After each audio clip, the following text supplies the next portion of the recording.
Imagine a war led by a sacred wooden cross. A cross that was said to speak, give orders, and inspire an entire indigenous army to nearly overthrow a national government. This is the forgotten story of the Yucatán Caste War, one of the longest indigenous rebellions in the Americas. A 50-year struggle where the Maya people created their own independent state, protected by a mysterious force called the Talking Cross. This is the war Mexico tried to erase from its history books.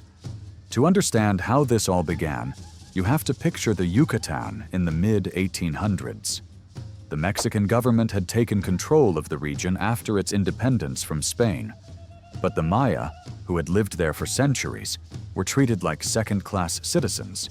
Heavy taxes crushed entire villages. Maya land was seized and handed to wealthy settlers. Many indigenous families were forced into debt slavery, working endless hours on haciendas they didn't own, for wages they could never keep. Every year the pressure got worse, and by the 1840s, the Yucatan was a powder keg waiting for a spark. In 1847, that spark ignited. A group of Maya leaders launched an uprising that took the Mexican authorities completely by surprise. Within months, Maya fighters controlled most of the peninsula. The Mexican government panicked. It sent soldiers, imposed brutal punishments, and tried to crush the rebellion with overwhelming force. But the Maya had two powerful advantages: the jungle, which they knew better than anyone, and a belief that they were fighting for their very survival. Then something extraordinary happened. Deep in the jungles of Santa Cruz, Maya rebels claimed to discover a wooden cross unlike any other.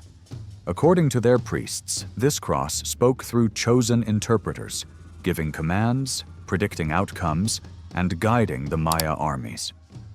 Whether it truly spoke, or whether it was used as a unifying symbol didn't matter. It worked. Maya communities that were previously divided suddenly united. Fighters believed they were protected by a holy voice.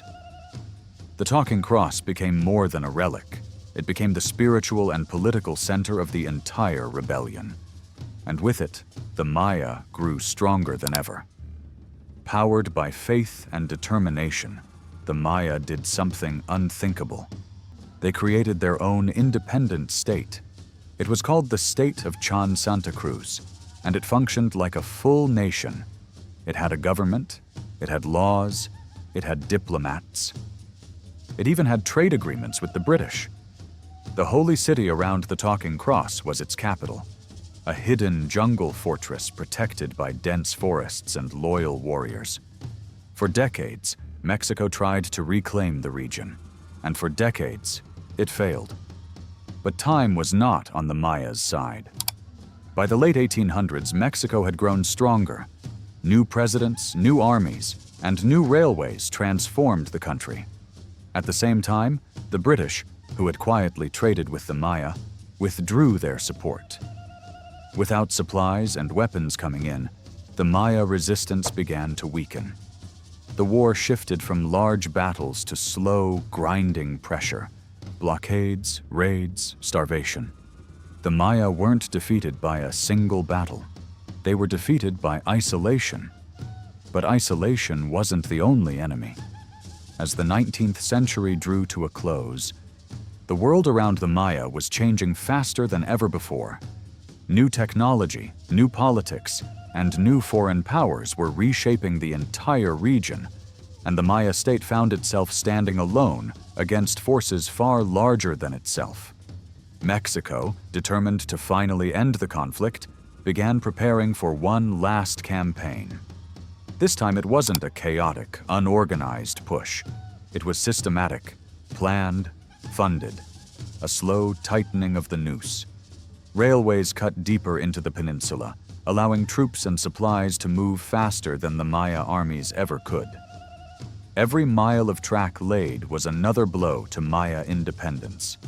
Every new telegraph line meant Mexico could coordinate its attacks with brutal efficiency.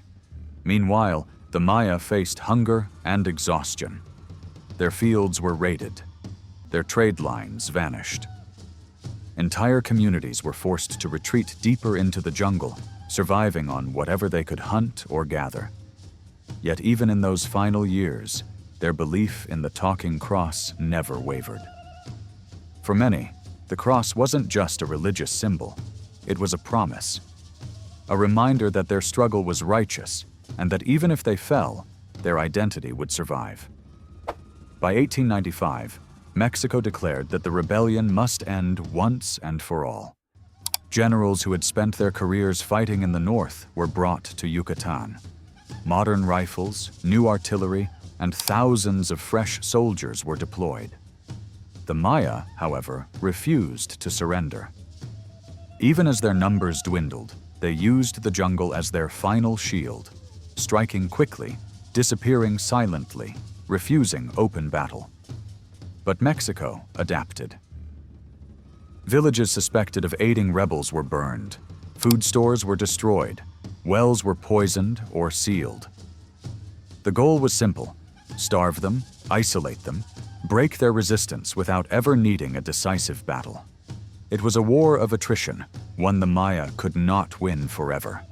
In early 1901, Mexico launched its largest offensive of the entire conflict. Thousands of soldiers moved simultaneously from multiple directions, using rail lines to cut through the jungle faster than ever before. Their target was clear: the holy stronghold of Chan Santa Cruz, the beating heart of the Maya nation. For days, the Maya held the jungle roads. Traps were sprung. Ambushes hit supply lines. But the pressure was overwhelming. Mexico used engineers to cut new paths directly through the forest. It didn't matter if the terrain was impossible. They forced their way forward. Finally, after weeks of relentless advance, Mexican forces reached the sacred city. Chan Santa Cruz did not fall in a grand final battle. There was no cinematic last stand, no dramatic clash of armies. Instead, it was heartbreakingly quiet. In 1901, Mexico launched a massive final offensive. Its troops marched deep into the jungle, eventually capturing the sacred city of Chan Santa Cruz. The talking cross was taken and hidden. Some say the original still exists somewhere in the region, protected by descendants of the priests. With the loss of the holy city, the Maya state collapsed. Resistance continued in small pockets, but the dream of an independent Maya nation came to an end.